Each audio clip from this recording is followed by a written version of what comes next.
Hey guys, Rob here with McDojoLife. In today's McDojo news, we're going to talk about how a Connecticut martial arts instructor was arrested after having an inappropriate relationship with a student. And to top it off, I actually have the warrant. Let's check out the story.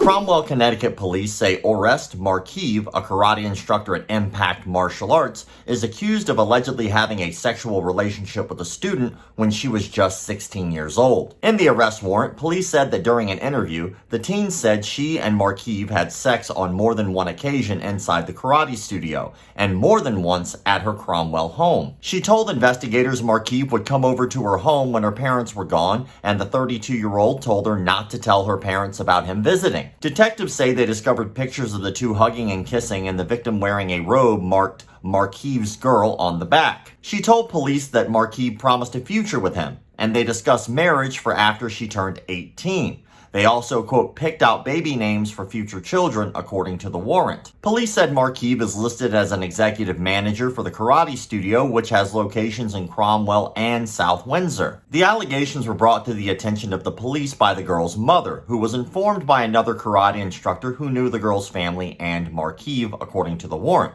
The girl is now 17, but the incidents occurred when she was 16, the warrant said. The mother told police that her daughter at first insisted that she and Markiv didn't have a sexual relationship, but the girl said they had held hands, according to the warrant. The mother showed police photos from her daughter's phone of Markiv and the girl holding hands, and of him with his arm around the girl while the two were in the water, the warrant said. Another photo showed him appearing to kiss the girl, according to the warrant. During a forensic interview, the girl admitted that she and Markiv had in fact had sex several times at the martial arts studio and other places.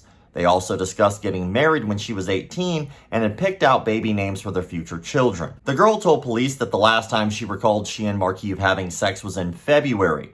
Although she said she still loved him, the girl realized later that he had, quote, manipulated her. The arrest warrant also stated that Markiv has a pregnant wife in the Ukraine.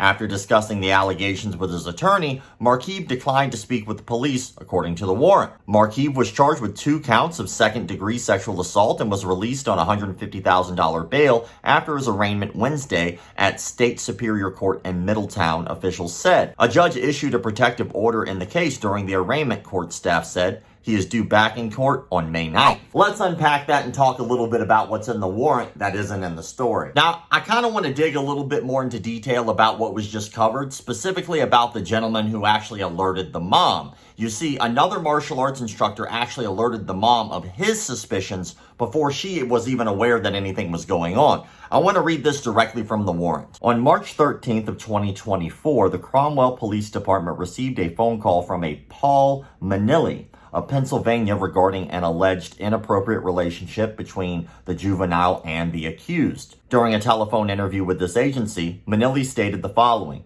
Manilli is a martial arts instructor, a friend, and business associate with the accused. Manilli knew of the juvenile and her parents through the accused. Manilli and the juvenile's parents were friendly and on occasions went out to dinners together. Manilli began to notice that the accused appeared to act, quote, weird around the juvenile and her parents. The accused would ask Manilli about conversations he had with the juvenile's parents. Manilli advised the accused about his behavior and that he believed it was, quote, weird. The accused continued to act, quote, weird, which furthered his belief something inappropriate was going on between the accused and the juvenile. Manilli contacted the juvenile's mother and advised her of his concerns with the accused and possibly the juvenile. Manilli suggested to the juvenile's mother that she go through the juvenile's phone.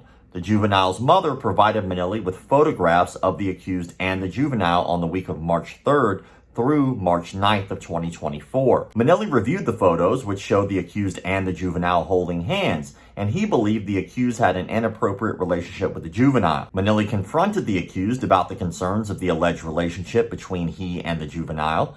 Manilli advised the accused that he observed photographs of them that appeared to be inappropriate. The accused admitted to having a relationship with the juvenile, but did not disclose what type of relationship he had. The accused, however, did admit to Manilli that he messed up his life and would most likely have to return to the Ukraine after dissolving his marriage with his pregnant wife. So from that, it wasn't the mother at first who actually was suspicious. It was actually someone who was another martial arts instructor who observed the odd behavior and stepped in as a good human being and made sure that the mother was made aware of what he thought was an inappropriate relationship and his instincts were right. Keep in mind that the victim believed that she was truly in love with Markiv all the way up until his arrest. When it comes down to this, she was groomed since she was 15. So kudos to that other martial arts instructor for listening to his instincts and stepping in and doing something. Now, another thing that was in the warrant that kind of stood out to me was this wasn't actually the first time police had interactions with Markiv and that martial arts studio. Let me read another section. It should be noted members of the Cromwell Police Department have had previous encounters with the accused and Impact Martial Arts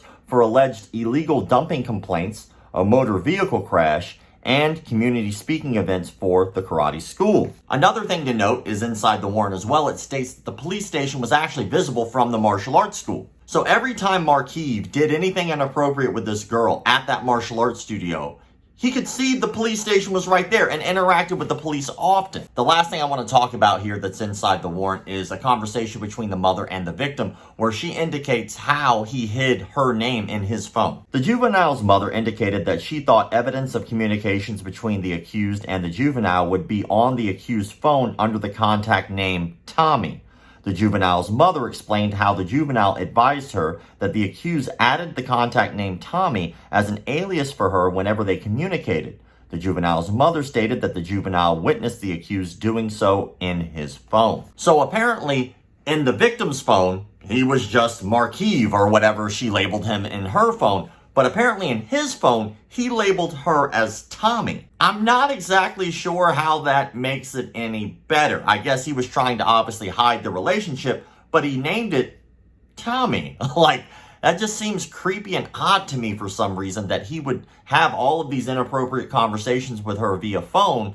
And I guess if he ever got caught, people would assume that he was having some weird inappropriate relationship with someone named Tommy, even though clearly there are photos of them together on it. It's like strange. This brings us to the question of the day. Where do you draw the line between privacy with your child and safety? You see, the mother, in order to kind of dig a little deeper, had to go through the child's phone. Luckily, the mom in this case looked through the girl's phone because she was able to find out about this inappropriate relationship. But I'm curious to hear your thoughts about where you would draw the line between your child's safety and their privacy. Be sure to answer that question in the comment sections below so that way I know that you watched the entire video. As always, thank you all for the likes, comments, shares, subscriptions, and memberships. Check out McDojoLife.com.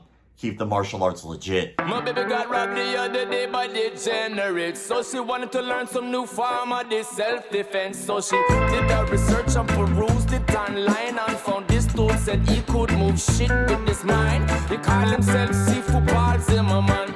He got a dojo with a strip mall near Cinnabon. Now she spends all day trying to